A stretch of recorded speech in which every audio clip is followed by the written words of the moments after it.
सर्वत्र विराजमान परम पूज्य स्वामी जी महाराज, दूर दराज से आए हुए आप सभी सम्मानित पिता पितामह, माताएं बहनों, नौजवान साथियों एवं प्यारे बच्चों, आज हमारा बड़ा ही सौभाग्य है कि परम पूज्य स्वामी जी महाराज के वचनों को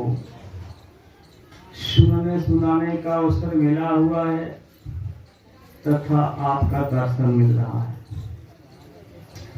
परम पूज्य स्वामी जी महाराज 10 जुलाई सन 1952 से हम आप सब लोगों को समझाते चेताते चले आए।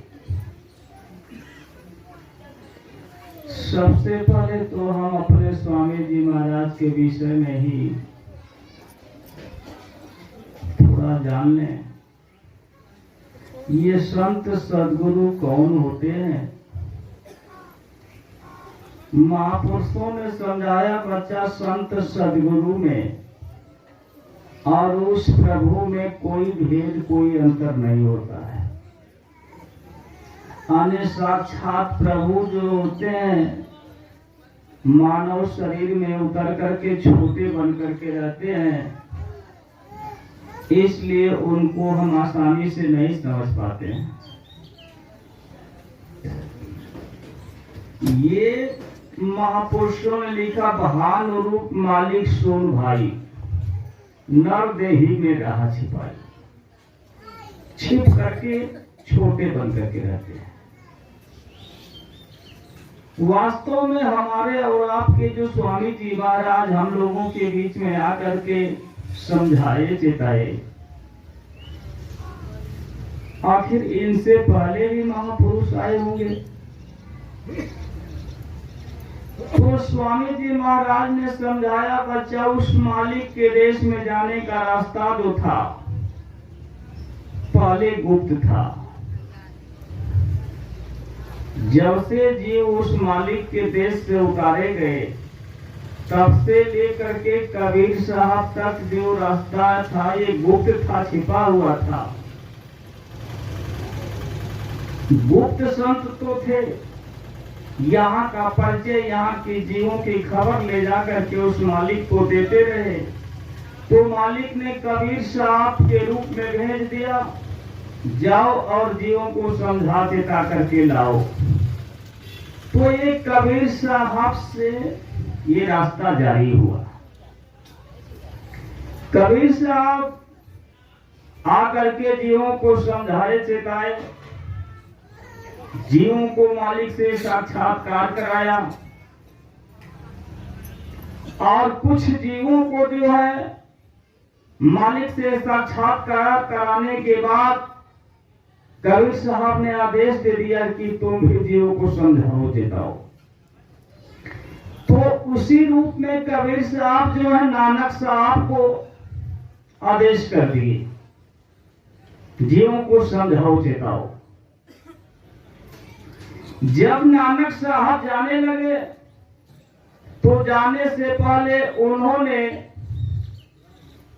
गुरु अंगद देव जी महाराज को आदेश कर दिया, जीवों को तुम भी समझाओ चेताओ। अंगद देव जी महाराज जब जाने लगे तो जाने से पहले अपना उत्तराधिकारी जीवों को समझाने चेताने का पावर जो है अमरदास जी महाराज को दे दिए। अमरदास जी महाराज जब जाने लगे तो अपना उत्तराधिकारी अपने दामाद रामदास जी को बना दिए।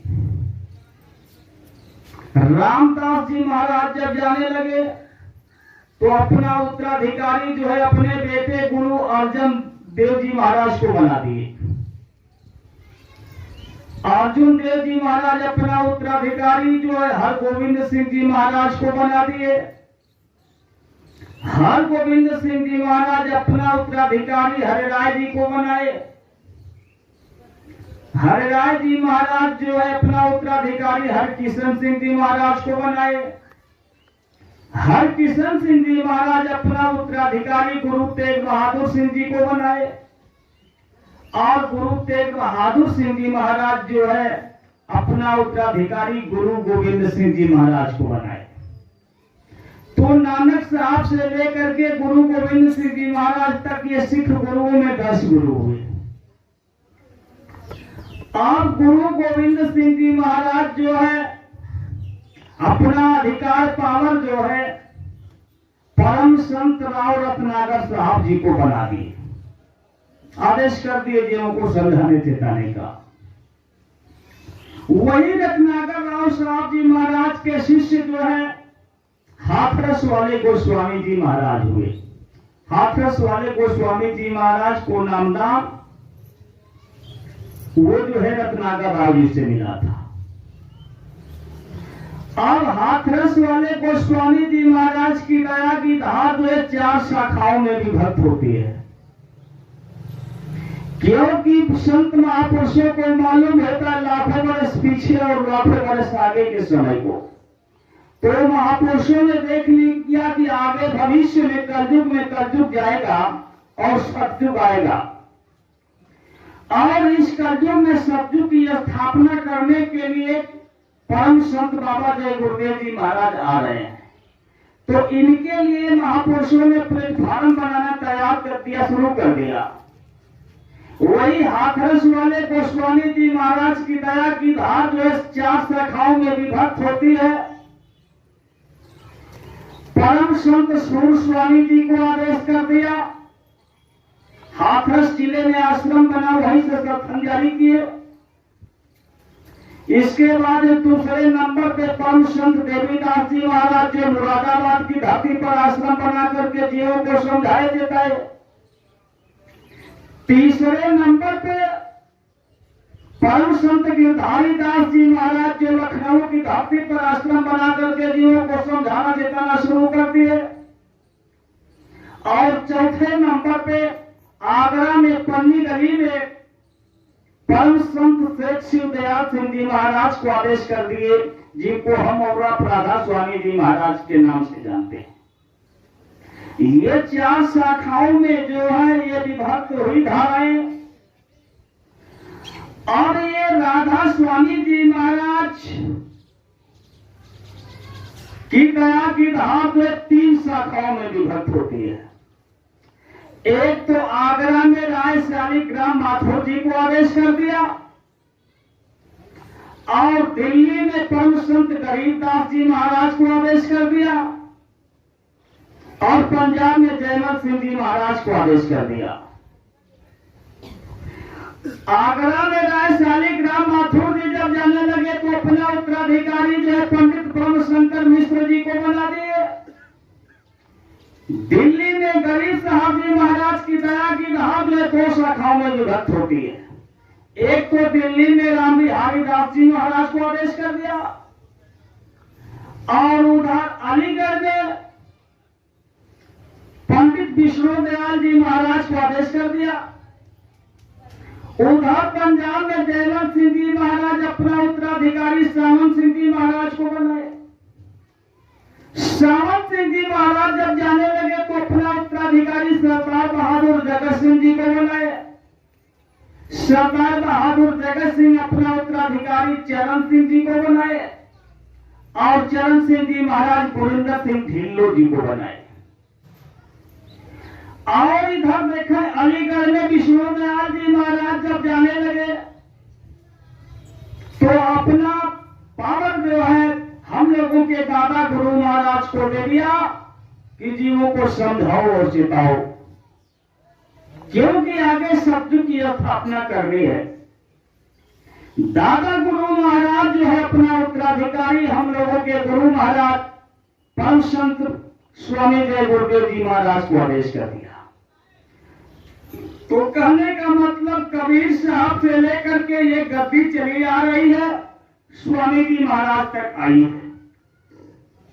यही स्वामी जी महाराज हमारे और आपके बीच में आकर के समझाए चेताए, बच्चा जहां तुम रहते हो यह देश तुम्हारा नहीं है।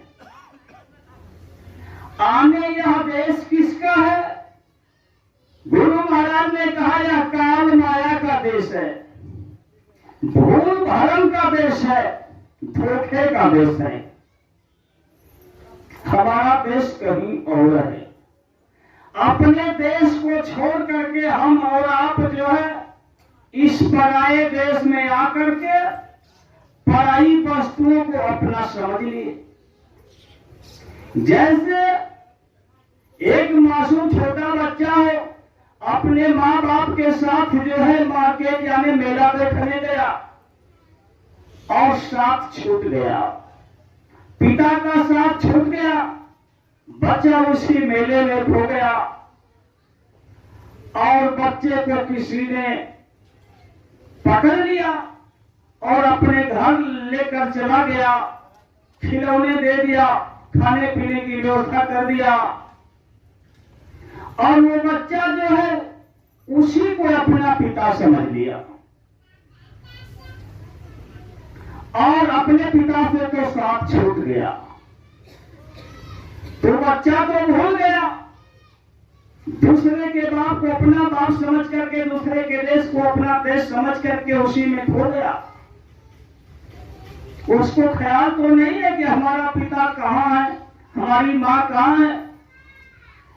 लेकिन माँ और पिता का जो कलेजा है अपने बच्चे के लिए बिल्कुल फट रहा है। हमारा बचवा हमसे दूर हो गया, खो गया। बेताब होकर के वो बाप जो है अपने बेटवा की तलाश कर रहा है और बेटा जो है किसी दूसरे को अपना बाप समझ करके और इस दुनिया में खेल तमाशे देख रहा है। यही हालत हमारी और आपकी हो गई। हमने अपने स्वामी जी महाराज को छोड़ करके आ गए और इस काल माया को ही अपना माँ और बाप समझ लिए और इसी भूल भुलैया में, इसी धोखे के देश में हम और आप भटक रहे हैं। तो स्वामी जी महाराज ने कहा यहाँ कोई किसी का साथी नहीं है। इस काल माया के देश में हमको और आपको यह अमोलक मानव मंदिर मिला हुआ है। यह अमोलक मानव मंदिर का मकसद है प्रभु को प्राप्त करना, अपने देश में इस जीवात्मा को पहुंचाना, इसका और कोई मकसद नहीं है। यहां हम जिसको अपना मां समझते, बाप समझते, भाई समझते, महापुरुषों ने कहा साफ स्वार्थ के साथी हैं। यहां तुम्हारा कोई साथी नहीं है। अगर तुम्हारा कोई साथी है तो संत सदगुरु है। सतगुरु श्रम को नहीं रक्षक, कुल कुटुंब सब जानो तक्षक। ये सारे संसार के लोग, सारे रिश्तेदार, नातेदार, घर परिवार के लोग जहरीले सांप की तरह। खिजाओं में गुलिस्ता का कोई हमदम नहीं होता। कली के मौत का भागवा को भी कोई गम नहीं होता। काश कोई ये हकीकत जानता होता, रूहानी जख्म भरने का फकीरों के सिवा कोई मरहम नहीं होता। हमारा और आपका गुरु के सिवा कोई हमदर्द नहीं, कोई हमराही नहीं। ये काल जो है इतना चतुर और चालाक है। काल चक्र में डाल घुमावे, मोह जाल में मोर फंसावे। माया भी कभी चांदालीन है। यही माया जो है कभी मां बन करके आ जाती है। यही मां किसी दूसरे जन्म में जो है बेटी बन करके आ जाती है। यही बिटिया किसी दूसरे जन्म में बहन बन करके आ जाती है और यही बहन किसी दूसरे जन्म में दुल्हन बन करके आ जाती है। लेकिन हम और आप नहीं समझ पाते। माया इस चीज को समझती है। हंस हंस माया जाल बिछाई, निक्षण की कोई राह न पाई, सबको फंसा दिया। तो इसी चीज को महापुरुषों ने कहा यहाँ कोई किसी का साथी नहीं है। देखने में ये संसार बड़ा ही सुंदर मालूम होता है। यह संसार फूल सेवक को सुंदर देख लू भाइयों, चाखा लागे उड़ गए रुई, हाथ कछू नहीं आयो। सेमर का फूल बड़ा ही सुंदर होता है। पक्षियां उस पे चोंच मारती हैं फल समझ करके, उसमें से रुई निकलती है। उसी तरह से ये संसार देखने में बड़ा ही सुंदर है। लेकिन इसके अंदर इस जीवात्मा के लिए कुछ नहीं। तब महापुरुषों ने कहा कि तुम चाहे जहां भी भागे चले जा रहे हो, मौत तुम्हारा पीछा कर रही है। ये श्वासों की पूंजी हमको और आपको गिन करके मिली है, एक एक करके निकलती चली जा रही है। जलता चिराग जिंदगी का मौत के शिकंजे में, हसरते दफन होती तबाही के पंजे में। एक दिन श्वासों की पूंजी जब समाप्त हो जाएगी, सारी इच्छाएं यही जो है दफन हो जाएंगी। जग में घोर अंधेरा भारी, तन में तम का भंडारा, स्वप्न जागृति दोनों देखी भूल भुलैया धर मारा। जीव दान भया परदेशी, देश बिसर गया निस्तारा। महापुरुषों ने कहा कि जग में घोर अंधेरा भारी, आगे पूरे संसार में चारों तरफ अंधकार छाया हुआ है। क्योंकि गुरु महाराज ने कहा जो दोनों आंखों के मध्य भाग में जीवात्मा बैठाई गई, ये प्रभु की अंश है। बिल्कुल नाके पे बैठी है, नीचे मृतलोक है और ऊपर जो है स्वर्गलोक का दरवाजा है। बिल्कुल नाके पे बैठी हुई है। तो इसी जीवात्मा के विषय में महापुरुषों ने समझाया, ये जीवात्मा जिस देश की वासी है, उसमें इतना पावर है, इस जीवात्मा के अंदर इतनी ताकत है, अपने वास्तविक रूप में आ जाए तो पलक झांपते झांपते अरबों खरबों ब्रह्मांड की रचना कर लेती है। तो उसी को बता रहे हैं, जीवात्मा जो है इस अंधकार के देश में आ गई। वहां जो संत सद्गुरु आते जाते हैं, इनके एक एक रोम में अरबों खरबों सूर्यों का प्रकाश झलकता है। तो गुरु में, उस प्रभु में और इस जीवात्मा में कोई अंतर, कोई भेद नहीं। तो एक एक रोम में अरबों खरबों सूर्यों का प्रकाश है। इसका मतलब कि इसको, इस दुनिया में चारों तरफ अंधकार है। तो जग में घोर अंधेरा भारी, तन में तम का भंडारा, इस शरीर के अंदर भी अंधकार का ही भंडार भरा हुआ है। स्वप्न जागृति दोनों देखी भूल भुलैया घर मारा। हम और आप नींद में सो जाते हैं, स्वप्न देखते हैं, बड़े बड़े राजे महाराजे बन जाते हैं, सेठ साहूकार बन जाते हैं, कभी जहाज पे उड़ने लगते हैं, तमाम मतलब स्वप्न देखते हैं, ख्वाब देखते हैं। लेकिन जब आंखें खुलती हैं तो पता चला कि हम तो भिखारी थे, तो भिखारी ही पड़े हुए हैं। तो सोने अवस्था का ये स्वप्न है और इन चरम आंखों से इस दुनिया को, धन दौलत महल खजाने को, रिश्तेदार नातेदार को हम और आप देख रहे हैं। जिस दिन ये हमेशा हमेशा के लिए ये आंखें बंद हो जाएंगी तो सारा धन दौलत महल खजाने, यहाँ का ज्ञान, यहाँ का विज्ञान, यहाँ का मान, यहाँ का सम्मान और सामान सब स्वप्न की तरह बिखर जाएगा। तो ये जागृत अवस्था का स्वप्न है। स्वप्न जागृति दोनों देखी भूल भुलैया धर मारा। इस भूल भुलैया में हम और आप पकड़ लिए गए, धर लिए गए। जीव दान भया परदेशी, देश बिसर गया निज सारा। हम और आप जो है अपने देश को छोड़ करके इस पराये देश में आकर अनजान बन गए। जीव अजान भया परदेशी, इस पराये देश परदेश में आकर के हम और आप फंस गए। जीव अजान भया परदेशी, देश बिसर गया निज सारा।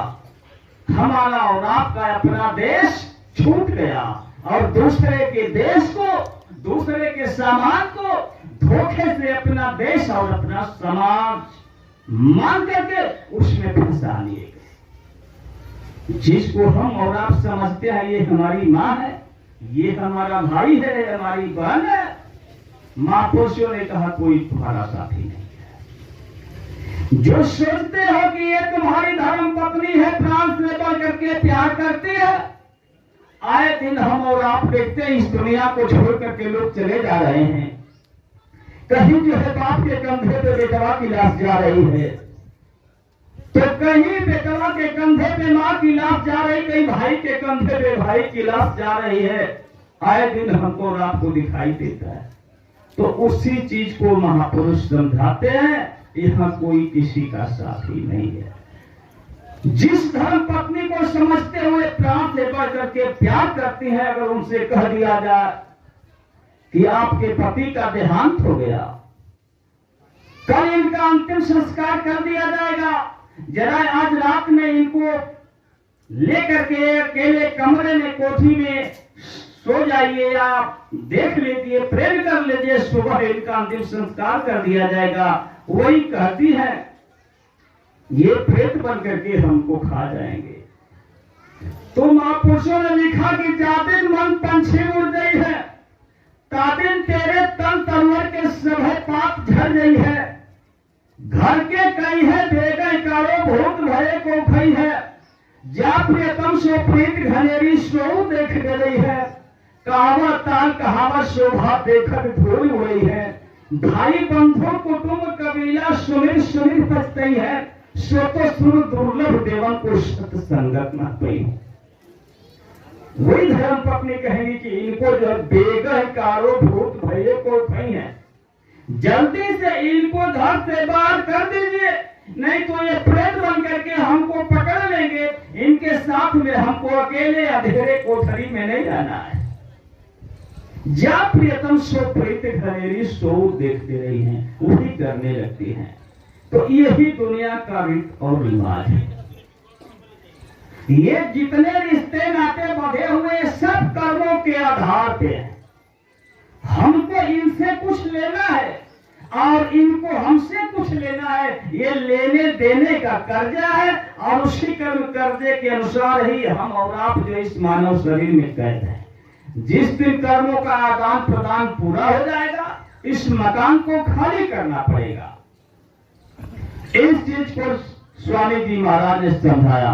इसलिए कहते हैं कि जग में जय दिन है जिंदगानी, लाइले चित्त गुरु के चरण यालस करहुल प्राणी, या देही का कौन भरोसा वसा बाठा पानी, उपजत मिटत बार नहीं लागत क्या मगरूर गुमानी, यह है कर्ता की कुदरत नाम ले पहचाने, आज भले भदने को अवसर काल की काहू ले जाए, काहू के हाथ साथ कछु ना है दुनिया है हैरानी, दुल्हन दास विश्वास भजन करूं, यही है नाम निशान। विश्वास करके गुरु के वचनों पे भरोसा करके हम और आपको भजन करना चाहिए, क्योंकि इनके सिवा हमारा और आपका कोई नहीं। गुरु की पूजा में सबकी पूजा हो जाती है। जरा हम लोग चले, क्या इस कलयुग में कबीर साहब जब आए, उनके बाद में महापुरुषों ने मालिक को प्राप्त किया, अपने भक्तों को मालिक से साक्षात्कार कराया। जरा हम नए लोग भी आए हैं, इसलिए उनके लिए भी कुछ चर्चा जरूरी है। हम चलेंगे उधर गोस्वामी जी महाराज के तरफ, जिन्होंने रामचरितमानस की रचना किए हुए। गोस्वामी जी महाराज का जन्म जो है बादा जिले में राजापुर गांव में काम्य कुब्ज ब्राह्मण परिवार में हुआ। जिस घर में गोस्वामी जी महाराज का जन्म हुआ वो घराना जो था विद्वानों का घराना था। बहुत पढ़े लिखे लोग विद्वान थे। जब गोस्वामी जी महाराज का जन्म हो गया, धीरे धीरे वो बड़ा होने लगे, तो पढ़ाई लिखाई नहीं करते थे, घर का कोई काम धंधा नहीं करते थे। घर के लोग परेशान हो गए। अब उनको ये समझ में आ गया कि हम लोगों के घर में ये जो बच्चा पैदा हुआ है वो मंद बुद्धि का है। विद्वानों के घर में मंद बुद्धि का बच्चा पैदा हो गया, ये उनको आभास हुआ। मारने पीटने लगे लोग, समझाने बुझाने लगे, लेकिन समझ में बात जब न आई गोस्वामी जी महाराज को, तब लोगों ने कहा कि इसकी शादी कर दीजिए। शादी जब कर देंगे, दुल्हन घर में आ जाएगी तो ये सुधर जाएगा। कम उम्र में ही गोस्वामी जी महाराज की लोगों ने शादी कर दिया। अकबर बादशाह का जमाना था, कम उम्र में शादी हुआ भी करती थी। शादी जब हो गई, दुल्हन घर में आ गई। जब दुल्हन घर में आ गई तो प्रेम हो गया। पति पत्नी की सेवा किया और पत्नी पति की सेवा की तो प्रेम हो गया। जब प्रेम हो गया, एक दिन दुल्हन की विदाई कराने के लिए उनके नैहर के लोग आ गए और विदा करा करके दुल्हन को लेकर अपने घर चले गए। गोस्वामी जी महाराज को बेताबी हो गई। दुल्हन के बिना घर सुना सुना लगने लगा। योजना बना लिए, क्यों न धीरे सा चले, अपने दुल्हन से मिल करके हम चले आएंगे, लोग नहीं जान पाएंगे, पर्दे का जमाना था। योजना बना लिए, अंधेरी रात में निकलेंगे और अंधेरी रात में गोस्वामी जी महाराज अपने घर को छोड़ करके निकल गए। दुल्हन से मिलने के लिए ससुराल चल दिए।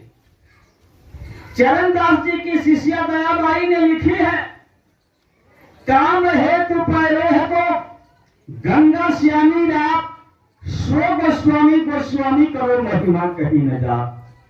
अनेक काम के वशीभूत होकर के, दयाबाई के अनुसार काम के वशीभूत होकर के पैदल ही श्यामी रात मतलब अंधेरी रात में नदी के किनारे पहुंच गए।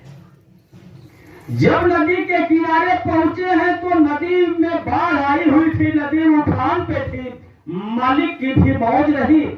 स्वामी जी महाराज ने कहा, बच्चा अगर इस धरती को मान करके पूजा किया होता तुमको वह मालिक मिल गया होता, क्योंकि तुम्हारी श्रद्धा पक्की नहीं हो पाती है। कभी मंदिर, कभी मस्जिद, कभी चर्च, कभी गुरुद्वारे, कभी देवता देवी में भटकते रहते हो। अगर श्रद्धा पक्की कर लो तो खोजने वाला तुमको खोज लेगा। वही गोस्वामी जी महाराज दुल्हन से मिलने के लिए जब चले हैं, उस मालिक की मौज हो गई, खोजने वाला खोजने लगा। उसी नदी में एक लाश बह करके आ रही थी। गोस्वामी जी महाराज उसी लाश पे सवार हो जाते हैं। लगता तो असंभव है, लेकिन जब काम वासना बढ़ती है तो मानव आत्मज्ञान खो जाता है। जिंदा होकर के भी मानव मुर्दा समान हो जाता है, बुद्धि भ्रष्ट हो जाती है और उसके मालिक की मौज भी है। उसी लाश पे सवार होकर के गोस्वामी जी महाराज उस पार चले गए। ससुराल पहुंचे हैं, सब लोग सो गए थे। अंदर से दरवाजा बंद करके दुल्हन आंगन में सो गई थी। घूमने लगे गोस्वामी जी महाराज। घूमते घूमते घर के पीछे जब गए हैं तो एक सांप लटक रहा था, उन्हें टोरे के सहारे से सांप लटक रहा था। उसी सांप को पकड़ करके गोस्वामी जी महाराज आंगन में उतर गए।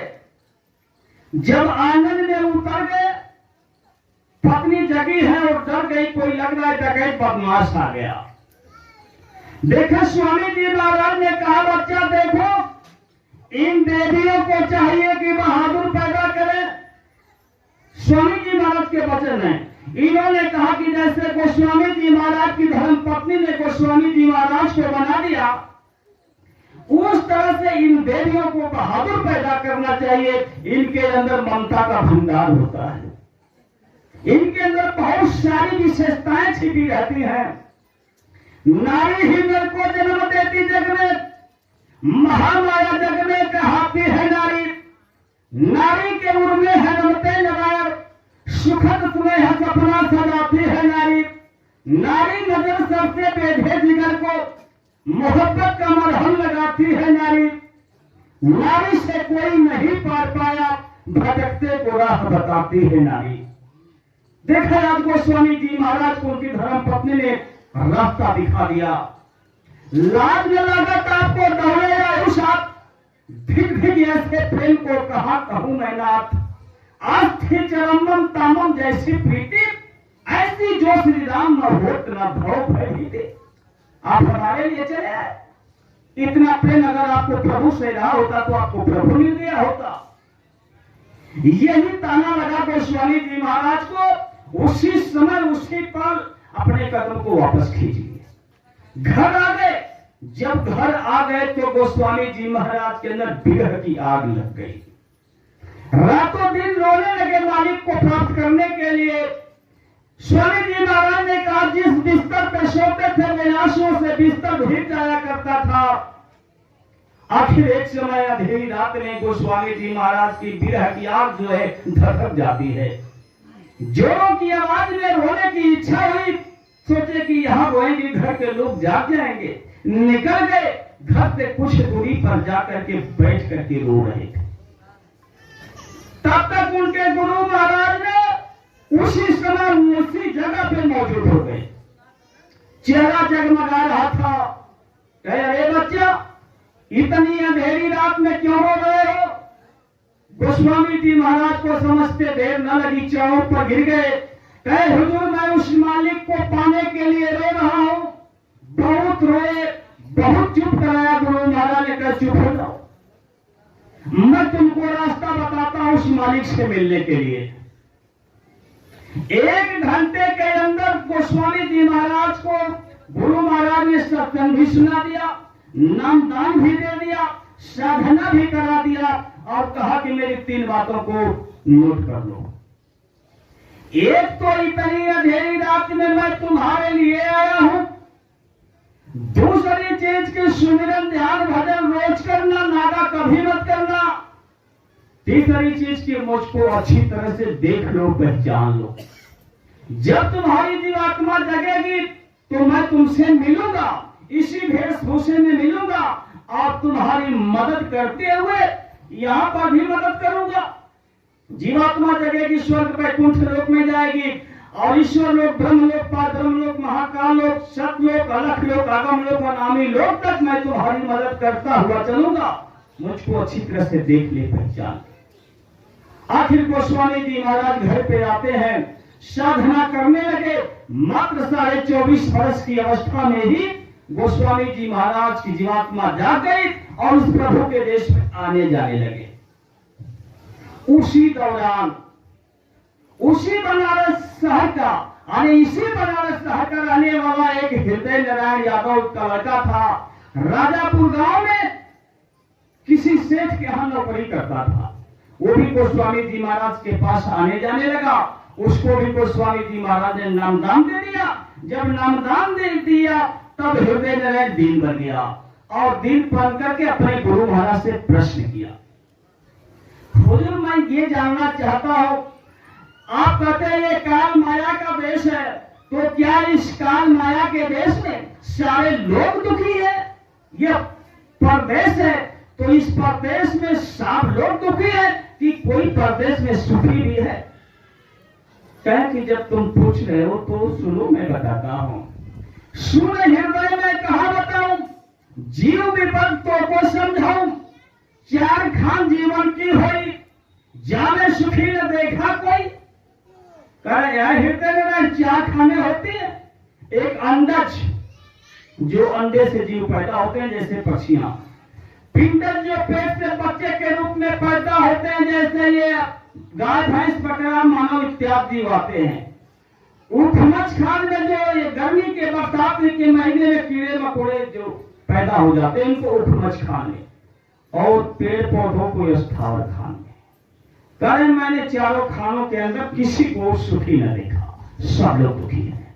और मैं इन 4 में आंखों से देख करके नहीं बता रहा हूं। जन्म मरण क्या कहूं मलेखी, पूछे कही जाए नहीं एकी। मैं जीवात्मा की आंख से देख करके बता रहा हूं, खास रूप से मानव के विषय में, क्योंकि यह मानव जो सृष्टि का सिरमौर है, असल फूल मखलूकात है।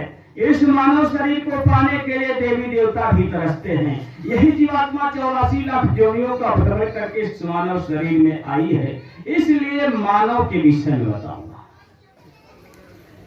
करे कि जन्मत गर्भ माहिका लेखा, जरते जठर गिरमय देखा। जो कीड़े मर के माही, तड़पत देख तपन में भाई। छटपट करे तपत रहे पानी, यही दशा गर्भ में जानी। कह रहे हैं कि माँ के पेट में जब बोध पड़ जाती है, महीने महीने गंदे खून से माँ के पेट में मांस का लोथड़ा तैयार होता चला जाता है। जब 5 महीना का हो जाता है, मांस का लोथड़ा बड़ा हो जाता है। मालिक जो है कर्मों के अनुसार जीवात्मा को प्रवेश करा देता है। जीवात्मा के अंदर इतनी ताकत है कि जीवात्मा की ताकत से उस मांस के लोथड़े में तमाम तरह के अंग बन करके तैयार हो गए, सुराख बन करके तैयार हो गए और ये अंग जो है कुछ काम करने लगे। यानी कहने का मतलब वो मांस का लोथड़ा जो था बच्चे का ढाका बन गया और माँ के पेट में हरकत करने लगा। माताएं कहती हैं कि अब जो है जीव पड़ गया, अब जो है जीव पड़ गया। तो करे कि जनमत गर्भ मायका देखा, जब पे जठर अगिनवा देखा, ज्यो कीड़े मोर के माई तड़पत जे तपन में भाई, छटपट करे तपत में पानी, यही दशा गर्भ में जानी। माँ के पेट में वो बच्चा जो है उल्टा टंगा हुआ है, पैर ऊपर के तरफ, सिर नीचे की तरफ। माँ के पेट में जठराग्नि आग जलती है, उसी आग में वह बच्चा जो है जल रहा है। टट्टी पेशाब की जहाँ थैली है वही बच्चे का मुख है, बदबू आ रही है, उसमें बच्चा जल रहा है। जीवात्मा चेतन है, वही से देख रही है कि उस मालिक के रूप में इस मृत लोक में संत सदगुरु आए हुए हैं। उनसे फरियाद करते आने का है कि जोनी संकट की सुनो भाई, रहे 9 मास नरक के माही, उल्टे गर्भ रहा लटकाना, आंधे मुख मल मूत्र समाना, मुख उल्टे लटका रहा, गर्भवास के माही, कहाँ कहो तो कांत को जाने भोग समान। बच्चा उल्टा टंगा हुआ है, चिल्ला रहा है और मालिक से फरियाद कर रहा है, अब की कृपा करोगे भांति, सब तज भजन करब दिन राति।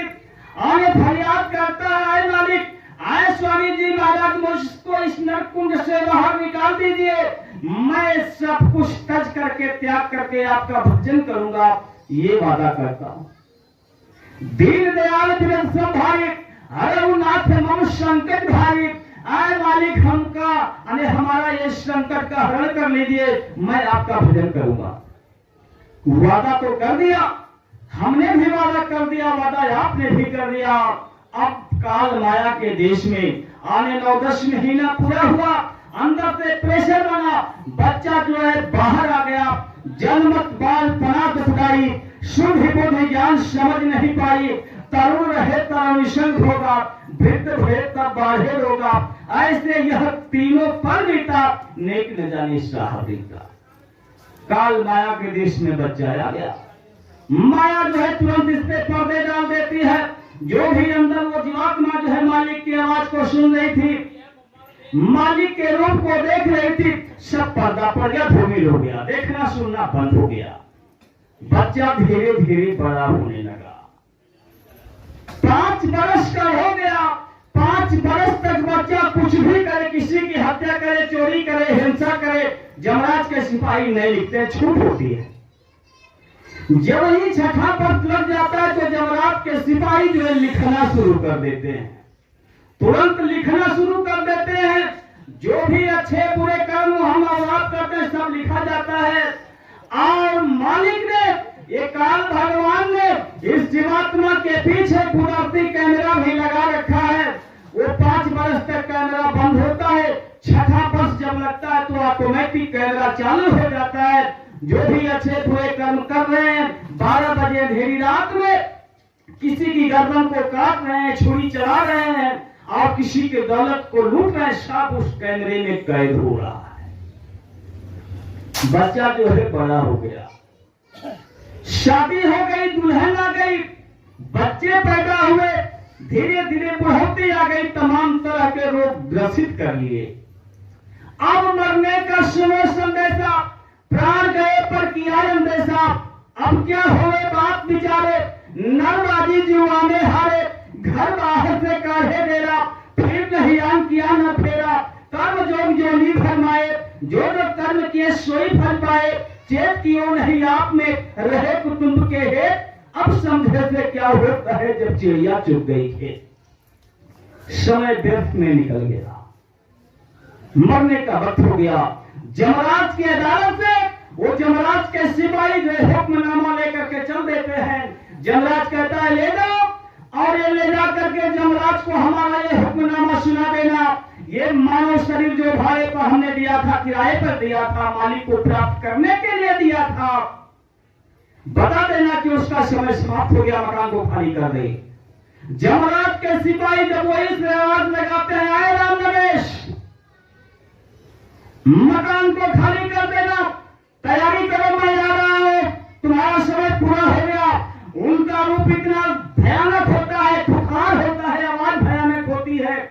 कि आवाज को सुनते ही, रूप को देखते ही शरीर के सारे खून पानी हो जाते हैं और इस जीवात्मा को जिस्म से घसीट करके सिपाही नुमाइंदे जो है बाहर कर देते हैं, ले जा करके यमराज के अदालत में पेश कर दिया जाता है।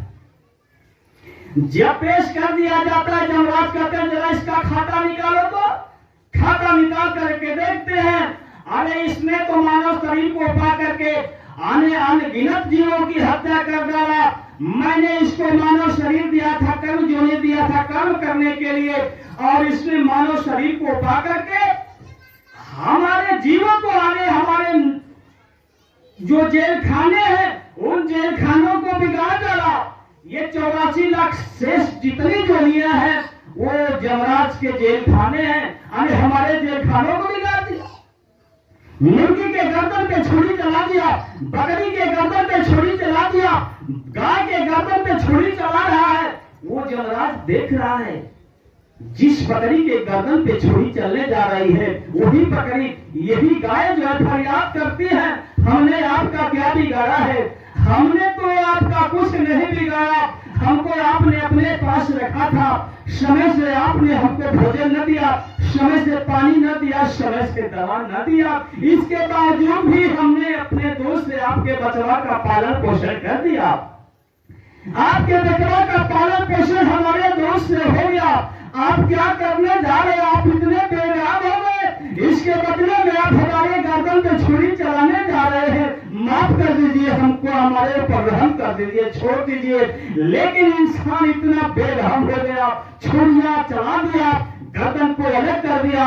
वही जीव जो है मालिक से फरियाद करते हैं, मालिक हमको इंसाफ कर दीजिए, हम तो बेगुनाह थे, बेजुबान थे, हमने इसका कुछ न बिगाड़ा, इसके बदले में हमारी गर्दन पे छुरी चलाया, आए मालिक हमको इंसाफ दे दीजिए। वही यमराज जो कि आग बबूला हो जाता है, कहता है कि जरा जो लिखे हो उसको सुनाओ। ये जीव इनकार कर जाता है, हमने इसको नहीं मारा है, नहीं काटा है। कहते जरा जो कैमरा लगा हुआ था उसको चालू करो। 1 मिनट के अंदर बटन दब जाती है, सारी सीन सामने आ जाती है, सारी फिल्म तैयार है। गर्दी यानी छुरी चल रही है, बकरी करा रहे, सब दिखाई दे रहा है। वही मालिक आग बबूला हो जाता है, कहता है इसको ले जाओ और ले जा करके इसको नरकों में काटो। करोड़ों वर्षों तक इस जीव को नरकों में काटा जाता है, फिर जोड़ा जाता है, फिर काटा जाता है, फिर जोड़ा जाता है। करोड़ों वर्षों तक, करोड़ों मीलों तक चिघार मारने की आवाज जाती है, कोई गुहार करने वाला नहीं होता। वो समय जब पूरा हो जाता है, कहते इसको ले जाओ, ले जा करके इसको नरकों में डाल करके सड़ाओ। वो कुंभी नर्क घड़े के आकार के नर्क होते हैं, बदबू भरी होती है, जीव को डुबो दिया जाता है। अपना सिर जब बाहर निकालता है तो फिर मार करके डुबो देते हैं। फिर कहते हैं इसको ले जाओ, ले जा करके इसको करोड़ों वर्षों तक जलते हुए खंभे पे टांग करके जलाओ। इस जीव को लगातार उस खंभे पे जलाया जाता है, चिघार मार रहा है जीव, लेकिन कोई गुहार करने वाला नहीं होता है। ये सजा भोगने के बाद 84 लाख योनियों में डाल करके भरमाया जाता है। इसके बाद हमको कोई मानव शरीर मिलता है। यही जीवात्मा 84 लाख योनियों का भ्रमण करके आई है। यह कल दुर्लभ तुमने पाया, को जन्म जब भटका खाया, करोड़ों जन्मों तक भटकने भरने के बाद हमको और आपको यह मानव शरीर मिली है प्रभु को प्राप्त करने के लिए। इसका और कोई मकसद नहीं है। हमारे और आपके बीच में स्वामी जी महाराज आकर के समझाए, चेताए। देखा बात उस समय की जिस समय स्वामी जी महाराज सन 1952-53 में जीवों को समझा रहे थे, चेता रहे थे। आपके इसी बनारस शहर में आए हुए थे। यही अर्दली बाजार श्याम भवन के प्रांगण से 10 जुलाई सन 1952 को स्वामी जी महाराज ने सत्संग जारी किया था। उसी दौरान कुछ प्रेमियों को नामदान मिल गया, जिसमें हम और आप नाम सुने होंगे। ये शालिग्राम मिश्रा जी जो बनारस के शहर में रहते थे, वो कहां रहते थे? ये रेलवे क्लेम ऑफिस में, नदेसर में आने क्लेम ऑफिस जो था नदेशन में कोठी बनी हुई थी, उसी में चल रहा था। और उसी कोठी में, उसी क्लेम ऑफिस में ये शालिग्राम मिश्रा जी इंस्पेक्टर के पद पे कार्यरत थे। और उन्हीं के ऑफिस में जौनपुर जिले के रहने वाले श्री राम सिंह मौर्य जी बनारस शहर में ही रह करके उसी ऑफिस में चपरासी के पद पे कार्यरत थे।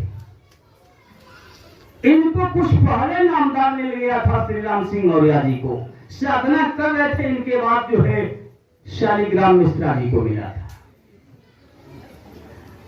अब ये श्री राम सिंह मौर्य की चूंकि जो है पिछले जन्म की कमाई रही, पूर्व जन्म की कमाई से पल भर में ही, कुछ समय में ही चौथी मंजिल तक इनकी चढ़ाई हो गई। आने मानव शरीर में बैठ करके ईश्वर ब्रह्म पारब्रह्म महाकाल पुरुष तक आने जाने लगे।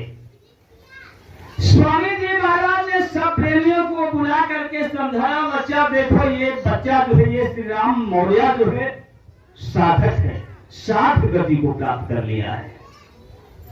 अब संगत के लोग जो बड़ा सम्मान करने लगे उनका। एक दिन स्वामी जी महाराज ने कहा प्रेमियों को बुला करके कि देखो मैं जा रहा हूं कलकत्ता में, कलकत्ता में हमारा कुछ काम है। चले गए कलकत्ता में, एक कन्हैया लाल मदनानी के कोठी में जाकर के कहा, वहां कलकत्ता में स्वामी जी महाराज रहने लगे थे कुछ समय के लिए।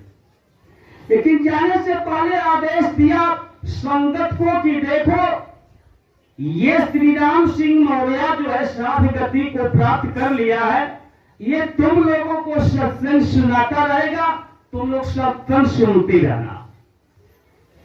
और उनको भी आदेश दिया कि तुम संगत को सत्संग सुनाते रहना। तो वो सत्संग सुनाने के लिए नानक साहब एक बनारस के रहने वाले थे, उन्हीं के कोठी में सत्संग होता रहा, लोग सत्संग सुनते रहे। कुछ दिनों के बाद जो है ये श्री राम सिंह मौर्य को अहंकार हो जाता है, अपने को गुरु महाराज की शक्ति समझने लगे, गुरु महाराज के बराबर अपने को समझने लगे। चौथी मंजिल तक चढ़ाई थी। अब लोगों से कहने लगे देखो मैं जो हूं सत्संग आप लोगों को सुनाता हूं, अब हमारी जो है शादी होने वाली है, यानी जीवात्मा अंदर में आ रही है, अंदर में शादी होने वाली है। तो इसके लिए वो करते क्या थे कि बैठ करके सत्संग सुनाते सुनाते चरण स्पर्श करवाने लगे और जूठन प्रसाद भी संगत के लोगों को खिलाने लगे। उसी दौरान ये जौनपुर के रहने वाले शंभू नारायण श्रीवास्तव जी श्री राम सिंह मौर्य जी के पास पहुंचते हैं। उन्होंने ये जो है चरण स्पर्श नहीं किए, जूठन प्रसाद दिए, उसको भी नहीं खाए। तो श्री राम सिंह मौर्य नाराज हो गए, कहे कि एक तो तूने चरण स्पर्श भी नहीं किया, ये जूठन प्रसाद भी नहीं खाया। कहे कि सुनिए आप हमारे गुरु भाई हैं, आप स्वामी जी महाराज के यहाँ भी पहुंच जाएंगे तो भी हमारे आप गुरु भाई ही कहे जाएंगे। वो चले आए, जूठन प्रसाद भी नहीं लिए, चरण स्पर्श भी नहीं किए। इसके बाद जो है वो श्री राम सिंह मौर्य संगत को आदेश जारी कर दिए कि आप लोग जो है ये साध की शादी होने वाली है, आप जो है कुछ देना चाहते हैं तो दे दीजिए, तैयारी कर लीजिए। तो कोई साइकिल, कोई घड़ी, कोई रेडियो, कोई जो सोना, कोई चांदी, कोई रुपया पैसा, तमाम तरह से लोग इकट्ठा करने लगे और देने लगे। ये जब संगत को मालूम हो गया अच्छी तरह से, तो एक बहन जी जो है एक लेटर लिखती हैं स्वामी जी महाराज के नाम पे कलकत्ता में कि ये श्री राम सिंह मौर्य जो है सत्संग सुनाते सुनाते चरण स्पर्श करवा रहे हैं और जूठन प्रसाद खिलवा रहे हैं। स्वामी जी महाराज वहां से चलते हैं कलकत्ता से आगे, इसी बनारस चौका घाट पे, चौका घाट पे श्री विश्वनाथ लाल श्रीवास्तव जी रहते थे, जो साधना करते थे। उनके क्वार्टर पे आते हैं स्वामी जी महाराज। कहे जरा विश्वनाथ फिर बताओ ये संगत की क्या हालचाल है। उन्होंने कहा हुजूर संगत की हालचाल बहुत अच्छी है, और ये श्री राम सिंह मौर्य की जो है शादी होने वाली है, सारी सामान को इकट्ठा करवा लिए हैं। स्वामी जी महाराज ने कहा ये क्या कर रहे हो तुम? कहे हुजूर मैं सही कह रहा हूं, ये सब सारी बातें हैं। तुरंत स्वामी जी महाराज ने संगत को बुलवाया, श्री राम सिंह मौर्य को बुलवाया, कहा कि तुम्हारी शादी होने वाली है और तुम ये सब सामान संगत से इकट्ठा करवा लिए हो। किसने तुमसे कहा ये शादी करने के लिए? उन्होंने कहा हुजूर आप ही ने तो कहा था, आप ही ने तो कहा। स्वामी जी महाराज ने कहा रे बेवकूफ, एक तो तूने पहले 2 जन्मों को तूने व्यर्थ में गंवा दिया था, और तीसरा ये जन्म तुमको मिला था जिसको भी व्यर्थ में गंवा दिया। तुमको मैंने शादी करने के लिए कहा था, एक काम तुम्हारे साथ धोखा कर गया, हमारा रूप बना करके काल में तुमको ठग लिया और तू धोखा खा लिया। सबको कहा कि सब लोग अपनी अपनी सामान को उठाओ और लेकर के जाओ। सब लोग अपनी अपनी सामान ले जाने लगे। तो वही श्री राम सिंह मौर्य को थोड़ा सा लालच हो गया, जो कीमती सामान थी थोड़ा सा थमक जाते थे। स्वामी जी महाराज जब डांटते तब वो समझते थे। आने कुछ समय के बाद श्री राम सिंह मौर्य इस दुनिया को छोड़ करके चले गए। तो जो चौथी मंजिल तक आ रहा है जा रहा है उसको भी काल ठग ले रहा है। तो हम और आप, कुछ लोग तो है आते जाते हैं, लेकिन कुछ लोगों को आवाज नहीं होता, तो बड़े संभल करके हमको रात पुराना है। स्वामी जी महाराज अपने वादे के पूरे पक्के हैं। वही जो चौका घाट के रहने वाले विश्वनाथ राज श्रीवास्तव जी थे, वो में आबकारी विभाग में इंस्पेक्टर के पद पे कार्यरत थे। जो भी तनख्वाह पाते थे स्वामी जी महाराज के हवाले कर देते थे। स्वामी जी महाराज जो पैसा देते थे उस पैसे से अपना महीने भर का खर्च चलाते थे। एक समय ऐसा हुआ कि महीना अभी पूरा नहीं हुआ था, तब तक घर में नमक खत्म हो गया। देवी जी ने कही अपने पतिदेव जी से, विश्वनाथ राज श्रीवास्तव जी से कि नमक खत्म हो गया, जरा नमक ला दीजिए। कहे कि नमक नहीं है तो पैसा भी हमारे पास नहीं है, स्वामी जी महाराज ने जो दिया था सब खत्म हो गया। 4-5 दिन का तो बात है, तो इसी तरह से व्यतीत कर लिया जाए। बिना नमक का खाना बनने लगा। उसी दौरान स्वामी जी महाराज कहीं से आ जाते हैं और उनके घर पे अब जल्दी जल्दी से खाना बना स्वामी जी महाराज के सामने पेश किया गया। जब स्वामी जी महाराज खाने लगे, कहे अरे बच्चे इसमें नमक नहीं है। कहा हुजूर नमक नहीं था घर में, तो नमक क्यों नहीं लाए? कहा हुजूर पैसा नहीं था तो पैसा क्यों नहीं मांग लिया? कहे हुजूर मैं नहीं मांगा, सोचा कि काम चल जाएगा इसीलिए। इतना ही पर स्वामी जी महाराज जो है मौज में आ जाते हैं। स्वामी जी महाराज मौज में आकर के कुछ मांगना चाहते हो मांग लो। कहे हुजूर हमको कुछ नहीं चाहिए, बस हुजूर यही चाहिए कि जब हमारा प्राण निकले, इस जीवात्मा जो है जिस्म से जब जुदा हो जाए तो हमारा सिर स्वामी जी महाराज आपके गोद में पड़ा रहे। इतने सुनकर स्वामी जी महाराज चुप हो गए। समय आगे बढ़ा। स्वामी जी महाराज गोरखपुर में 2-4 दिनों के लिए कार्यक्रम करने के लिए गए हुए थे, और इधर देखा विश्वनाथ राज श्रीवास्तव जी की तबीयत नाजुक होती है। तब तक गुरु महाराज कार्यक्रम छोड़ करके और ट्रेन पकड़ करके बनारस आ गए। इनके घर आ गए तो पता चला कि ये जो है कभी चौड़ा हॉस्पिटल में एडमिट हैं। वहां जब स्वामी जी महाराज हॉस्पिटल में पहुंचते हैं तो ये श्री विश्वनाथ राज शास्त्री जी जो थे, आज श्रीवास्तव जी जो थे, बिल्कुल बेहोश पड़े हुए थे। स्वामी जी महाराज ने हाथ पकड़ के छोड़ दिया, अरे विश्वनाथ उठो। आंखें खोलते हैं, और आंखें खोलते हैं तो स्वामी जी महाराज अपने गोद में लेकर के विश्वनाथ लाल श्रीवास्तव जी के सर को सहला रहे हैं। बस उसी दौरान इस दुनिया को छोड़ करके श्री विश्वनाथ लाल श्रीवास्तव जी अलविदा हो गए। ये स्वामी जी महाराज के वादे हैं। ये सारी चीज स्वामी जी महाराज ने हमको और आपको समझाया। हम और आप जो सुमिरन ध्यान भजन करते हैं, लेकिन गुरु के ऊपर हम और आप जो भरोसा नहीं कर पाते हैं। वास्तव में संत महापुरुषों के विषय में महापुरुषों ने लिखा, सतगुरु है सतपुरुष अकेला, पिंड ब्रह्मांड के बाहर मेरा, दूर पे दूर उससे ऊंचा, बात में घाट कभी नहीं पूछा, आदि निरंत मध्य नहीं पीरा, अगम अपार अति कहीं गंभीरा, कच्छ दृष्टि जा ध्यान लगावे, पलवा कीट भिंग हो जावे, जैसे चकोर चंद के पासा, दिशे धरती बसे आकाशा, कह जारी ऐसे मन वाले, तब चात्रिक स्वात जल पावे। आगे करेगी सतगुरु है सतपुरुष अकेला। सतपुरुष में और गुरु में कोई भेद कोई अंतर नहीं, सतपुरुष अकेला है, उसकी तरह से ये गुरु अकेला है। पिंड ब्रह्मांड के बाहर मेरा, जीवात्मा जा बैठी है, नीचे पिंड लोक है और ऊपर जो है ईश्वर लोक, ब्रह्मांड लोक, पाद ब्रह्मांड लोक, महाकाल लोक। तो करेगी पिंड ब्रह्मांड के बाहर मेरा, गुरु का दरबार शतलोक में लगा करता है। दूर के दूर उसके ऊंचा, बात में घाट गली नहीं पूछा, आदि अंत मध्य नहीं तीरा,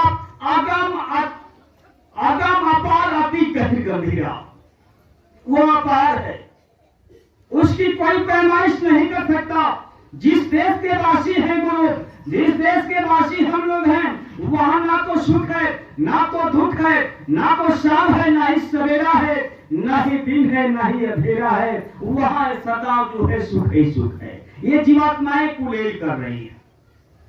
तो कह रहे कि आगम अपार अति गहिर गंभीरा, कच्छ दृष्टि जा ध्यान लगावे।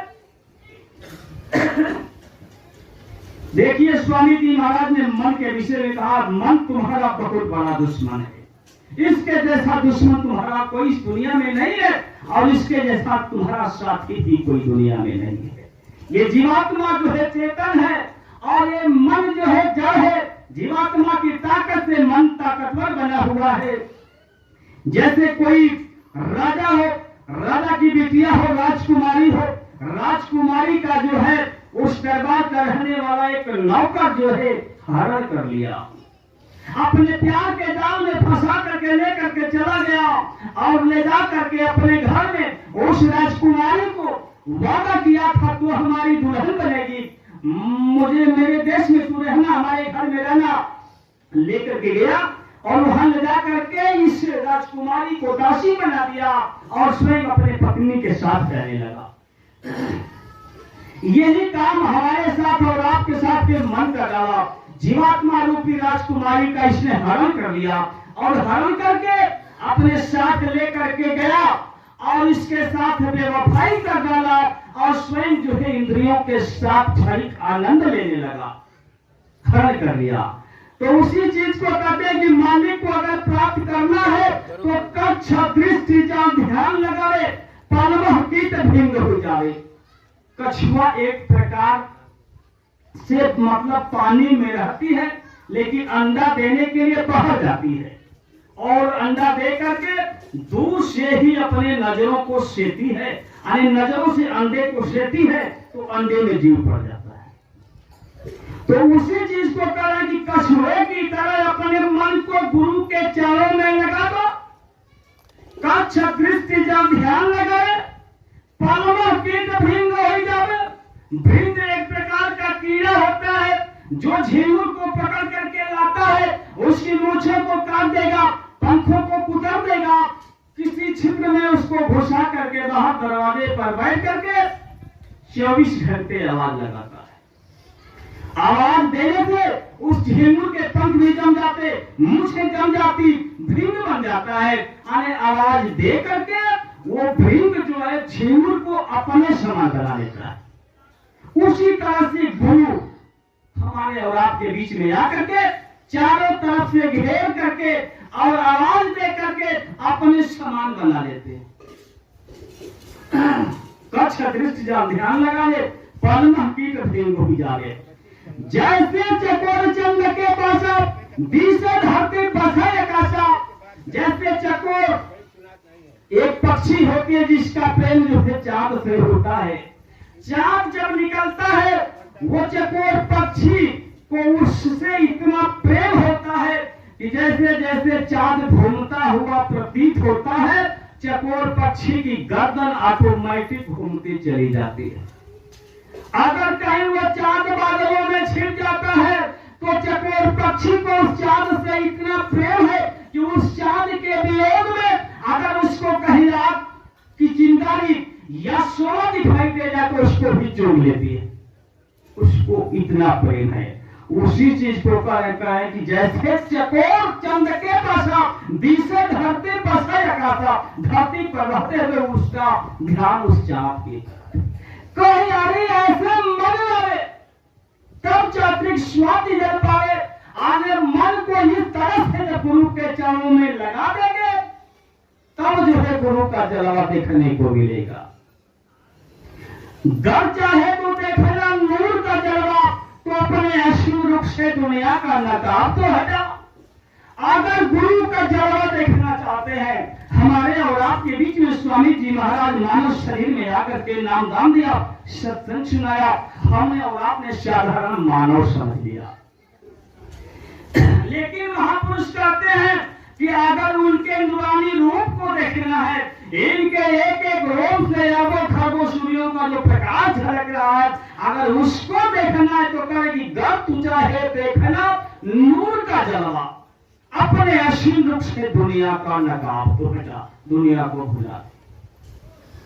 तब कहते चाहिए कि पहले करे दुनिया की दौलत को भुला, हुस्न महबूब का फिर दिल में निकल जाता है, निकल जाती है जब गैरों की मोहब्बत से, तो रहमते खुदा का समंदर फिर इसमें उतर आता है। कह रहे हैं कि चाहिए कि पहले करे दुनिया की दौलत को भुला। अगर हम और आप चाहते हैं कि हम अपने स्वामी जी महाराज के गोद में बैठ जाएं, हम अपने स्वामी जी महाराज का वो जमाल वो जलवा देख ले, तो कहे कि चाहिए कि पहले करे दुनिया की दौलत को भुला। दुनिया में रहते हुए दुनिया से अलग होना पड़ेगा, दुनिया के दौलत को भुलाना पड़ेगा। चाहिए कि पहले करे दुनिया की दौलत को भुला। हुस्न महबूब का, हुस्न माने सुंदरता, महबूब माने गुरु, हुस्न महबूब का फिर दिल में, ये शरीर का हृदय सीने में, जीवात्मा का हृदय दोनों आंखों के मध्य भाग में। उसी चीज को कह रहे हैं कि चाहिए कि पहले करे दुनिया की दौलत को भुला, हुस्न महबूब का फिर दिल में नजर आता है, झांकी आने लगी, थोड़ी थोड़ी सी झलक आएगी, निकल जाती है जब गैरों की मोहब्बत दिल से। जब इस दुनिया को भुला देंगे, हमारा और आपका स्वामी जी महाराज के सिवाय यहाँ कोई नहीं है, जब सबको भुला देंगे तो रहमते खुदा का समंदर फिर इसमें उतर आता है, वो समुद्र आकर के इसी बूंद में समा जाता है। ये महापुरुषों ने हमको आपको लिख करके समझा करके दुनिया वालों को बताया। इसलिए गुरु महाराज ने कहा, महापुरुषों ने कहा कि दीप के तारीफ के लिए हुस्न यार का दर फिर खुल गया, अपनी शोहरत से वो तौबा इस जहां में कर गया, चेहरा दिखाकर दिल चुराकर छिप गया पर्दे में वो, जिगर के पुराने जख्म पे एक और जख्म दे गया, जल गई है खाके हस्ती जुदाई की आग में, उम्र की पूंजी मेरी वो गम के हवाले कर गया। ये महापुरुषों की अदा होती है, छिप जाते हैं, प्रेम करके छिप जाते हैं तो गिरा की आग धधक जाती है। ये सारे महापुरुषों का इतिहास है। लेकिन महापुरुषों ने कहा कि अगर मालिक को चाहते हो, देखना चाहते हो, तो उसके एक एक वचनों पे तुमको कुर्बान होना पड़ेगा। आए दिल तो रिंदों की माफी गया, पाए तो भी सुनाओ नफानी जिंदगी की बैकअप, उठा देकर तू दिल से निकाले अपने दावे का, तो देखे आए नए दिल में जमाल मौला का, तोड़ में सिसाए गुरु नानक के पत्थरों से, बहा दे इश्क की गली में गुरु हस्ती का, जला हुए इश्क में उसके तो इसमें हैरत क्या, शह ने पाया को अभी नूर उसके जलवे का।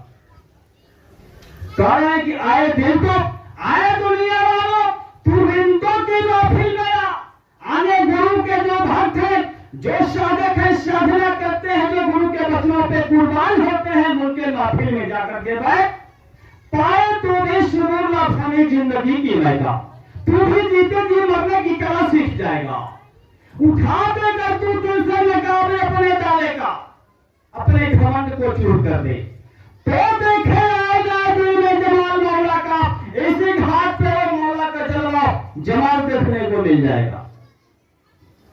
तोड़ दे सिखाए गुरु नानक के पत्थरों से, अपने अहंकार को मिटा दे, शीश उतारे भी धरे, तापे राखे पाप, दास कबीरा क्यों कहे ऐसा हो तो आप अपने अहंकार को मिटा देना पड़ेगा। जब अहंकार को मिटा देंगे तब जलवा देखने को मिलेगा। तोड़ दे सिखाए गुरु नानक के पत्थरों से, बहा दे इश्क की कली में गुरु हस्ती का, गुरु से इतना प्रेम कर दे, उस प्रेम की धारा में अपनी सारी हस्ती को मेटिया मेट कर दे। जला हुई इश्क में उसके तो इसमें हैरत क्या, सहन पाया को अभी नूर उसके जलने का। अगर गुरु के प्रेम में अपने को मिटा दिया, अपने को जला दिया, तो ये कोई आश्चर्य की बात नहीं है। जब वो गुरु का वो नूरानी रूप चलेगा, वो जलवा जब चलेगा, तो सहन पाया को अभी, वो हमारे पहाड़, जीवात्मा के ऊपर जो पहाड़ जमा है, उस नूरानी ताकत को वो सहन नहीं कर पाएगा, सब टूट करके बिखर जाएगा। जमाले यार नजर न आए अक्ल के चश्मे से, आए नहीं नजरों की नजरों से देख होश न ले जाएगा। कह रहे हैं कि वो मालिक का जलवा, गुरु का जलवा इन चरम आंखों से देखने में नहीं आएगा, जीवात्मा के आंख से ही देखने में आएगा। आए मैं इन नजरों की नजरों से देख हुस्न लैला का, लैला मजनू की मोहब्बत की कहानी जो है इस दुनिया में अमर हो गई। एक राजा जो था, बादशाह जो था, लैला का पता लगाते हुए लैला के पास पहुंचता है। तू इतनी सुंदर है, तुम्हारा नाम लैला है, तू मजनू से प्यार करती है? कही हाँ मैं लैला हूं, मजनू से प्यार करती हो, मैं सुंदर हूं। राजा ने कहा तुमसे सुंदर सुंदर देवियां हमारे दरबार में है, तू तो बड़ी सुंदर नहीं है। वो जो है लैला डांटती है राजा को, आए राजा आप पागल है कि बादशाह है? राजा है, हमारी सुंदरता अगर आपको देखनी है तो मजनू की नजरों से देखिए, तब पता चलेगा ये लैला कितनी सुंदर है। उसी चीज को महापुरुषों ने कहा कि गुरु कितना सुंदर है। अगर उसकी सुंदरता आपको देखनी है तो भक्त की नजरों से देखिए, तब गुरु परख में आएंगे। ये स्वामी जी महाराज ने हमको और आपको समझाया। देखें लोगों ने कैसी कैसी गुरु भक्ति हमारे और आपके सामने लोगों ने पेश कर दिया। बात उस समय की जिस समय सिख गुरुओं के पांचवें पातशाही के मालिक गुरु अर्जुन देव जी महाराज, गुरु अर्जुन देव जी महाराज अपने प्रेमियों को लेकर के सत्संग सुनाने के लिए, जीवों को जगाने चेताने के लिए साथ में काफिले के तौर पे 10-20 लोगों को लेकर के चल दिए। पहुंचते हैं गांव में, शाम हो गई। गुरु महाराज ने कहा जरा यही पड़ाव डालो यार, आज यही सत्संग होगा। लोग वहीं रुकते हैं और गांव के लोग इकट्ठा होते हैं। लोगों ने प्रचार किया, गांव के लोग इकट्ठे हुए। अर्जुन देव जी महाराज ने सत्संग सुनाया, कहा कि बच्चा आज सत्संग सुन लो, कल दूसरे गांव में हमको जाना है। सत्संग जब लोगों ने सुना तो बड़ा सुंदर लगा। लोगों ने फरियाद कर दिया, हुजूर आपका सत्संग बहुत अच्छा लगा, हम लोगों को इस गांव में कुछ दिन और सुना दीजिए। गुरु महाराज ने कहा अच्छा जब तुम लोगों की इच्छा है तो मैं यहां सत्संग सुनाऊंगा। बारी बारी से तुम जो है नियम बना लो, सबके घर सत्संग एक एक दिन कर देंगे, इसके बाद अगले पड़ाव के लिए चले जाएंगे। लोगों ने शर्त को मंजूर कर लिया। ठीक है हुजूर, हम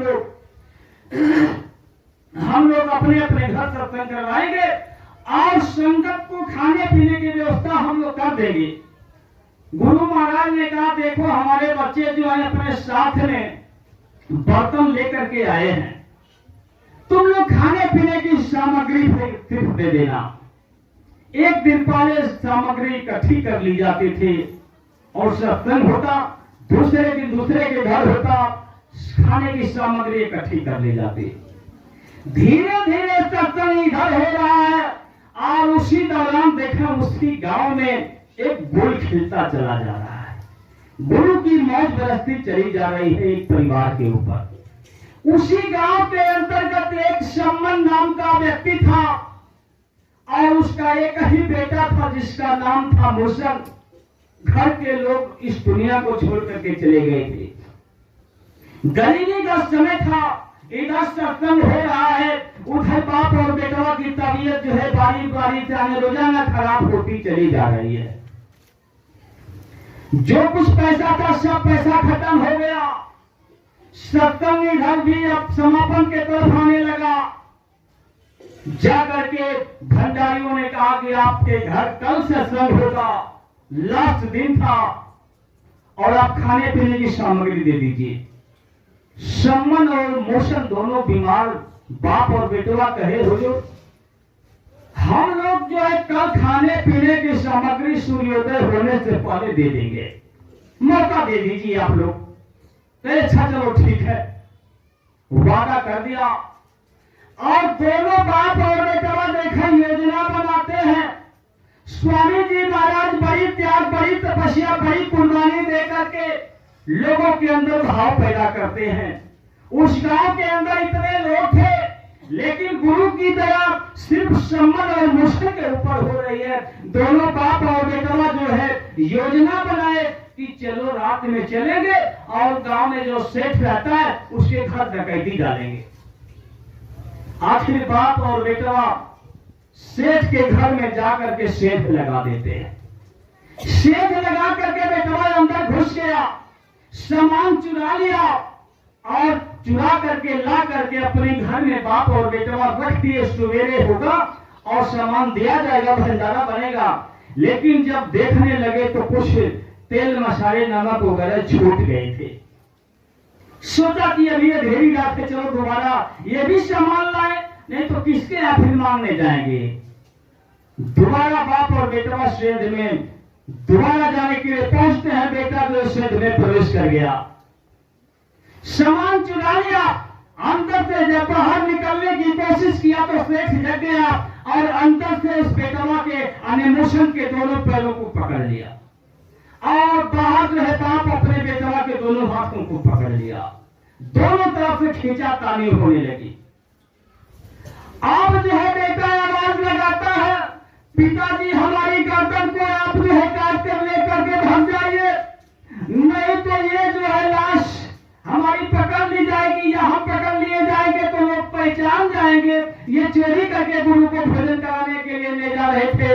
इतनी बात सुनते ही बाप के पैरों से जमीन खिसकने लगी। बाप कहने लगा, अरे बेटा हमारी आंखों का तो एक ही तारा है और मैं अपने ही हाथों से तुम्हारी गर्दन को काट कर लेकर चला जाऊं, ये नहीं हो सकता है। लेकिन बेटवा कहता है, पिताजी जल्दी कीजिए, गर्दन को काट कर लेकर जाइए, नहीं तो आज गुरुहत्ती में दांत लग जाएगी, बहुत बड़ा भारी कलंक लग जाएगा। आखिर मजबूर होकर के बाप जो है बेटवा की गर्दन को तलवार उठा करके अलग कर देता है, ले जाकर के सिर को जो है घर में रख देता है। अंदर जब सेठ लाश को खींचा, देख रहा है सिर है ये नहीं है, वो देख घबरा गया। पहुंचता उसी सेठ के वाले उसी सम्मन के पास, भैया हमारे घर में डकैती पड़ गई, चोर भागे, एक चोर को मैंने पकड़ लिया, उसकी गर्दन को काट कर लेकर चोर भागे, उस लाश को ठिकाने लगा दो, नहीं तो चोर यानी सिपाही हमको पकड़ ले जाएंगे, 50 रुपए मैं तुमको दे दूंगा। 50 रुपए पे ठेका होता है। बाप अपने बेटवा की लाश को ठिकाने लगाने के लिए लेकर के आता है, अपने घर में सिर और धड़ को थका करके रख करके रो रहा है। सवेरा होता है, भंडारी पहुंच गए, सामग्री दे दी गई, भोजन बनने लगा, तैयार हो गया। गुरु महाराज पहुंचते हैं, बच्चा भोजन तैयार हो गया। लोगों ने कहा भोजन तैयार हो गया, सब लोग खाना खाने के लिए बैठने लगे। गुरु महाराज ने सम्मन से कहा, अरे सम्मन, तेरा बेटा मौसम दिखाई नहीं दे रहा है। सम्मन ने कहा, ओजो, हमारे बेटा की तबीयत खराब है, आप खाना खा लीजिए, वो बाद में खा लेगा। लेकिन गुरु महाराज ने कहा, नहीं, उसको बुलाओ, हमारे साथ बैठ करके खाना खाएगा। सम्मन ने कहा, ओजो, हमारे बुलाने से वो नहीं आएगा, आप ही बुलाइए। देखा गुरु महाराज आवाज लगाते, अरे मौसम, ये भोजन तैयार हो गया, आओ साथ में खाना खाने आए। आखिर वो लाश जो है घर से बाहर निकल करके आती है। गुरु के अंदर वो पावर होता है, वो चाहते तो पत्थर में जीव को डाल करके अनामी धाम पहुंचा दे। आखिर वो लाश जो है जिंदा हो जाते हैं, बेटा सामने आकर के भोजन करता है। बात यहाँ सोचने की ये है कि देखा उन चोरों के ऊपर गुरु महाराज की इतनी बड़ी विशेष दया। वो चोर है लेकिन उनके ऊपर दया। वो मस्ती में, गुरु के मस्ती में वो भाव विभोर हो गए थे। उनको ये नहीं पता था कि हम चोरी करने जा रहे हैं। प्रेम दीवानी जब भाई प्रीतम की रंगत, साजो शुभ पुण्य सब गई तनकी सीधी ना। गुरु के भक्ति में भक्त जो है मस्त हो जाता है, उसको कुछ पता नहीं चलता। हुजूर महाराज जगत सिंह जी की एक शिष्या थी जिसका नाम था बीबी सिंबो। बीबी सिंबो अपने आश्रम में, गुरु महाराज के आश्रम में रहती थी। गुरु महाराज के लिए भोजन बनाती थी, गुरु महाराज के लिए स्नान करने के लिए पानी की व्यवस्था करती थी। सोच रही थी, बीमारी का समय था, गरीबी का समय था, कपड़ा एक ही था। सोच रही थी कि क्यों न नंगी होकर के स्नान कर लो, इसके बाद मैं अपने गुरु महाराज की सब व्यवस्था करूंगी। नंगी होकर के घर में स्नान करने जा रही थी, तब तक एक जोगी जो है गुरु का गुणगान गाता हुआ उसी रास्ते से जा रहा था। आने बीबी सिंबो के कान में जब गुरु के गुणगान की आवाज पड़ी, तुरंत वो सिंबो जो है नंगी हालत में दौड़ करके गुरु महाराज के चरणों पर जाकर गिर गई। आने वो प्रेम जो था जाग गया।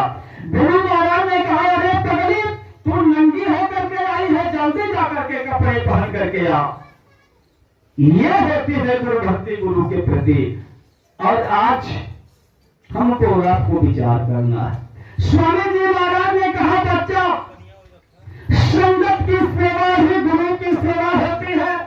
गुरु के वचनों की पूजा ही गुरु की पूजा होती है। हमको और आपको स्वामी जी महाराज ने 60 वर्षों तक पढ़ाया। संगत की सेवा, गुरु की सेवा। अगर हमको और आपको गुरु से प्रेम है तो इसका मतलब कि सारी संगत के हमारे भाई बहन जो है, इनको हमको और आपको गुरु के रूप में देखना चाहिए।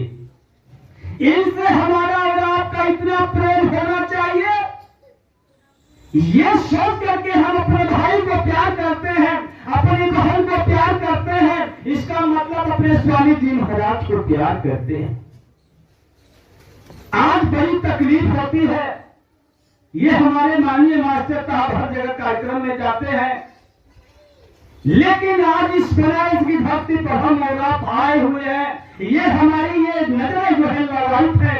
आज बनारस की धरती पर रहने वाले सारे प्रेमी सत्संगी भाई बहनों को देखने की हम ये जिज्ञासा लेकर के अपने दिल में ये अरमान सजा करके चले थे।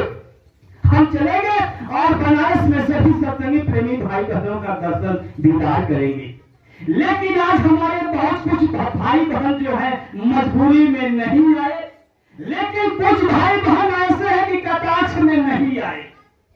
हम उनके दरवाजे पर नहीं जाएंगे। अरे आप क्या गुरु भक्त हैं, आप क्या गुरु की भक्ति करते हैं कि गुरु के भक्तों की पूजा ही गुरु की पूजा, संगत की सेवा ही गुरु की सेवा होती है। और आप ऐसे भाई जो हाथ जोड़ करके आपसे निवेदन किया, हमारे दरवाजे पे आप कदम रख दीजिए, हमारे दरवाजे पर आप आकर के दर्शन दे दीजिए, और आप नहीं आए। ये बड़ी सोचने की बात है। स्वामी जी महाराज ने हमको और आपको समझाया, बच्चा देखो, ये तुम ध्यान भजन करते हो, तुमको कुछ दिखाई सुनाई नहीं देता, इसका क्या मतलब? बड़ी रुचि की स्वामी जी महाराज ने समझाया, दिल का हुक्म साफ कर जाना के लाने के लिए, ध्यान गैरों का हटाव उसको दिखाने के लिए, चश्मे दिल से देख जो तमाशे हो रहे, दिल भटकता क्या क्या है तेरे दिल सताने के लिए, ये कहीं दिल लाखों तमन्नाएं उस पर भी जाते अभी फिर ठिकाने हैं कहाँ उसको ठिकाने के लिए। कुदरती काबे के महराम में तो सुन गाते है आ रही धूप से सदा तुमको बुलाने के लिए, क्यों भटकता फिर रहा तू तरह से यार में, रास्ता सहारे में है दिलवर पे जाने के लिए। फैसले वातिल हो तो सादा जो पूछ दिल करे और अमल लाहे लाहे अल्लाह अकबर पे जाने के लिए। कौन है कि दिल का हुजरा साफ का, हुजरा माने मकान, दिल जो जीवात्मा के घर आने दोनों आंखों के मध्य भाग में जीवात्मा जहां बैठी है, यही है जीवात्मा का घर, यही है दिल। तो दिल का हुजरा माने मकान साफ कर जाना के आने के लिए।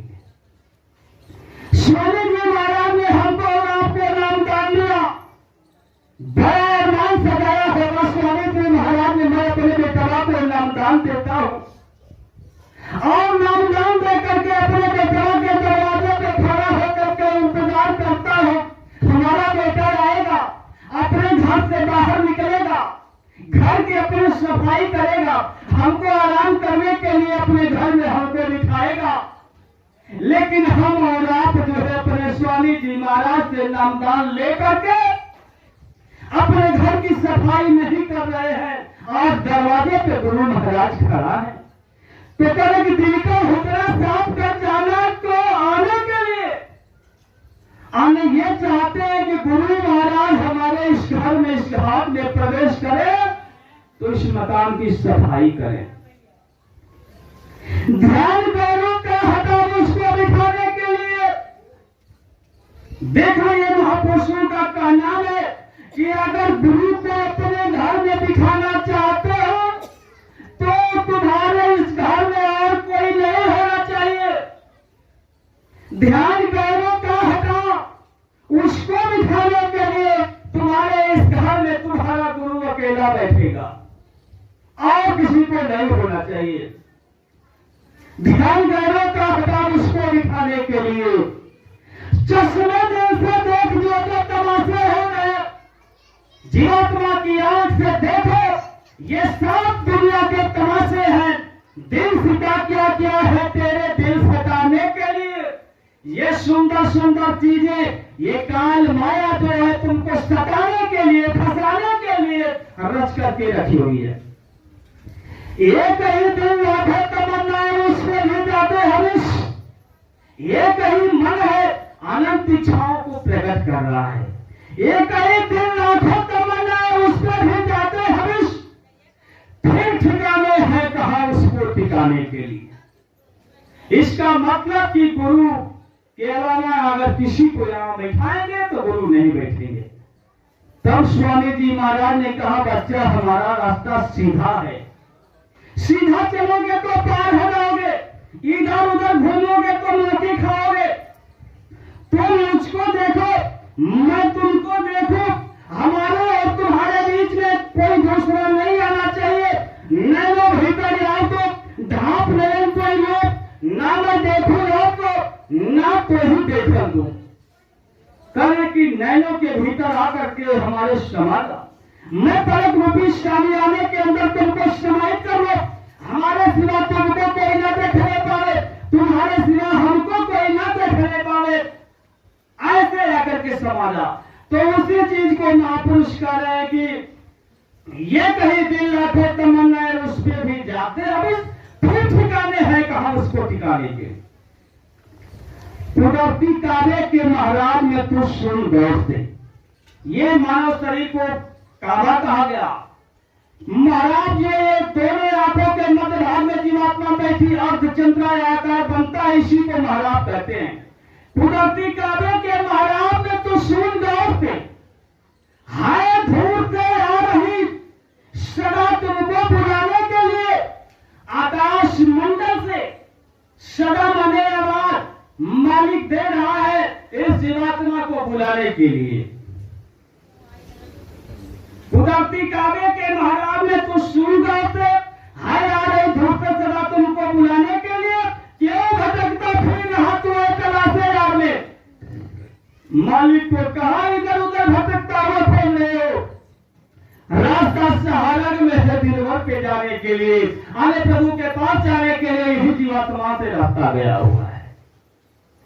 इसी चीज को तो गोस्वामी जी महाराज ने तकीनिया को समझा रहे थे। सुनो तकीना जाइयो दिलहार देखना, अपने ही आप में जलवाए दिलदार देखना, पुतली में तिल है तिल में भरा राजकुल का कुल, इसी पर्दाए सिया के जरा पार देखना, 14 तबक का हाल आयाम है तुझे जरूर, गाफिल न हो ख्याल से होशियार देखना, मसूद कैशुल है तकी हरादे वातिल है जुदा, आने करे की भूल करके भी मालिक को बाहर खोजने की कोशिश मत करना।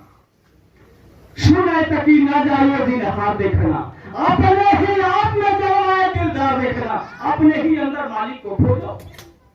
पुतली में तिल है तिल में भरा राजकुल का कुल, उसी पर जाए सियाह के जरा पार देखना, उधर पास चलोगे तो मालिक का जरा देखने को मिलेगा।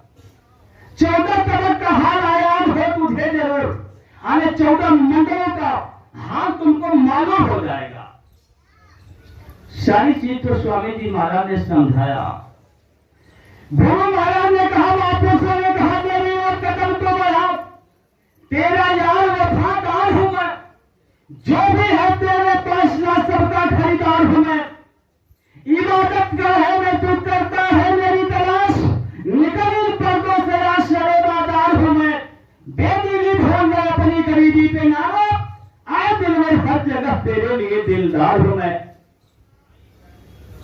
कह रहा है कि तुम मुझको खोजना चाहते हो, आओ तो तुम जरा हमारे पास आओ, मेरी ओर कदम तो बढ़ाओ, तेरा यार वफादार हूं मैं, हमसे वफादार तुम्हारा इस दुनिया में कोई नहीं है। जो भी अच्छे बुरे कर्म अब तक किए हो सब को हमको दे दो, मैं उसको खरीदने के लिए आया हूं। ऐसा आह्वान करने वाला महापुरुष हमारे और आपके बीच में आया। देखा स्वामी जी महाराज हमको और आपको आकर के समझाए चिताए, कैसे कैसे लोगों ने गुरु भक्ति की मिसाल पेश किया। हमने और आपने कभी विचार किया कि स्वामी जी महाराज जो हैं आकर के इतने करोड़ लोगों को एक ही साथ नाम की दौलत लुटा दिया। जिस समय स्वामी जी महाराज अपने शबाब पे हुए तो यहां ही नहीं आसमानों में भी चर्चाएं होने लगी थी। थे चर्चे आसमान में जमीन वालों का क्या होगा, सदा यही खुदा खुद जाएगा, खुद रहना होगा। कैसे लोग पहचानेंगे उसे, अरे वो एकता हुस्न में होगा और उससे जुदा होगा। जो कैसे लोग पहचानेंगे उसे, कैसे वो मनाएगा, अरे वो अपने इश्क से खींचेगा, नगमा सदा होगा। जो वाजिब गुनाहगार है उनकी सजा का क्या होगा, बकस अपनी रहमत से तो क्या होगा। ये गुरु का रूप इतना सुंदर होगा, उनके जैसा सुंदर इस दुनिया में इस ब्रह्मांड में कोई नहीं होगा। आज तो स्वामी जी महाराज की नकल करने वाले बहुत लोग हुए। जो स्वामी जी महाराज ने कहा था आगे भविष्य में जब गुरुदेव जी के नाम पे लोग दुकानें लगाएंगे, लोग हमारी नकल करेंगे, हम किसी की नकल नहीं करेंगे। बहुत लोग जय गुरुदेव जी महाराज बन करके तैयार हो जाएंगे। लेकिन स्वामी जी महाराज ने जो आह्वान कर दिया था, हमको और आपको विचार करना चाहिए था। गुरु के नकल करने वाले लाख कोई नकल कर ले, लेकिन वो एकता हुस्न में होगा और से जुदा होगा। अरे उसका पहनावा, उसका वेशभूषा सबसे अलग होगा। हंसा की चाल कागा कभी ला नहीं सकता, शेरनी का प्यार गीदड़ कभी पा नहीं सकता।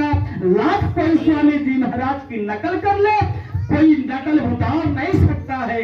इसलिए हमको और आपको सावधान रहने की जरूरत है। धन की धारा में सारा धर्म बह गया, चाहते धरा है धवल चेतना। जागो जागो जवानों जगाओ जरा, सोने वालों के दिल में नवल चेतना। स्वामी जी महाराज ने कहा जम करके शाकाहारी का प्रचार कर दो, ये पूरा पासा ही पलट जाए। तो हमको और आपको प्रचार करने की जरूरत है। लोग तो ये धर्म की वोट में कफन बेचने का काम करेंगे, हंस की खाल में भेड़िया बन करके छुपे हुए हैं वो।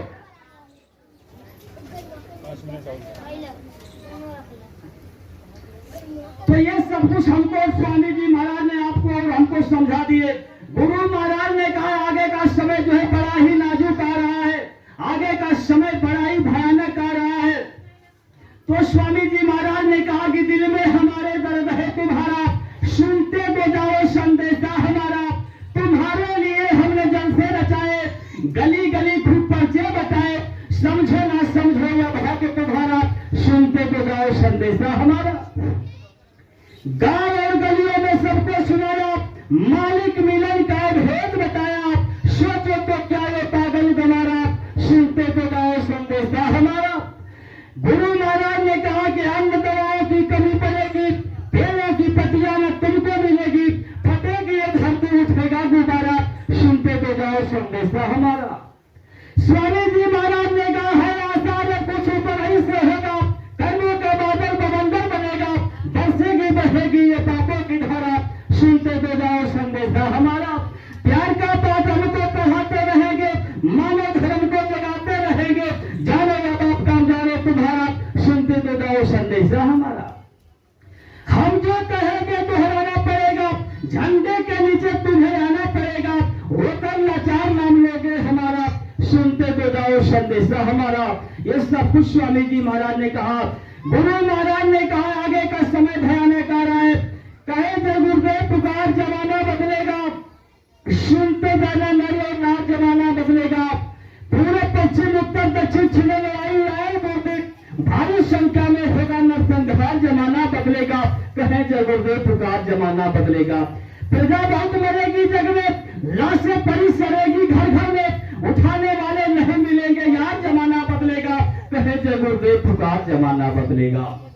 स्वामी जी महाराज ने आगे के समय को देखते हुए आह्वान कर दिया, मंच पे बच्चा बैठ करके ये सबको समझा दो, चेता दो, सब लोग शाकाहारी हो जाए, ये आध्यात्मिक क्रांति का मसाल जला करके पूरे विश्व में शांति का बिल्कुल बजा दो। जागो जागो दुनिया वालों, सत्य गाने वाला है, दम दम दम दम महादेव का डमरू बजने वाला है, नेत्र तीसरा खोलते ही सीता नवरात्र चाहेगा, खंड खंड इस वसुंधरा का त्राही त्राही कर जाएगा। घुमर घुमर घर घोर घटाए अंगारे बरसाएगी, दावा नल के साथ साथ विवाद भयंकर लाएगा, डग डग डग डग डग डगाब उठेंगे पर्वत के भूचालों से, दिन बिगड़ सबका बिछेंगे ढोलक के हुंकारों से, राख बनेंगे महानगर से कैटम के अंगारों से, पत्ते पत्ते झुलस उठेंगे विश्वयुद्ध झनकारों से, मानव की क्या पेश चलेगी यह पर तक फट जाएगा, सब धरती का सारा आंगन लाशों से पट जाएगा, खून से डूबी धरती पर तब धर्म ध्वजा लहराएगी, भारत के पावन धरती सत्य बीज उप जाएगी, दुनिया भर की महाशक्तियां मिट्टी में मिल जाएगी, पूर्ण धर्मी मानव की तबियत ठिकाने आएगी। ये सब कुछ स्वामी जी महाराज ने समझाया। जो गुरु महाराज ने समझाया, इन्हीं बच्चों को सारे महापुरुषों ने समझाया कि जीवात्मा घाट पे बैठी है, इसको उलट दो और अपने देश में चले गुरु से प्रेम कर लो। गोस्वामी जी महाराज ने लिखा, हीरे नयन सैन सुचन सुंदरी साज श्रुत पे चली, गिर गवन गो कुहार मारक चलत गली, जथाट घाट बैराट की नाम में जल कमला कली, अली सिंह सिहार अपना खलक लक सुपना छली, असार पार संहार सूरत समझ जुग जुग चली, गुरु ज्ञान ध्यान प्रमाण पदवित भटक स्वामी भाव मिले। सारे महापुरुषों ने इसी चीज को तो लिखा। सूरदास जी ने भी लिखा, मुरली धूल गाजा, सूर सूरत सब ताजा, निर्खत कमल नैन ऊपर शब्द नाहक बाजा, सूर धूल मेल मुकुर मंदाजा, पाया अमीरत झाझा, सूरत संग सूरत काजा, लखलख संत समाजा, घट घोर आने घट घट कुंज पुंज जा छाजा, पिंड ब्रह्मांड विराजा, घोर आकाश अलल पद महाजा, उन्नत के आप समाजा, ऐसी सूरत निरत नहीं अक्षर कोटि कृष्ण जहलाजा, सूरदास का लख पाया लख लख अलख गाया, सतगुरु गगन गली घर पाया, सिंध में बोध समाया। गुरु का घर सूरदास जी करे मैंने आकाश मंडल में देखा। इसके साथ ही संचालक महोदय का आदेश आ गया, समापन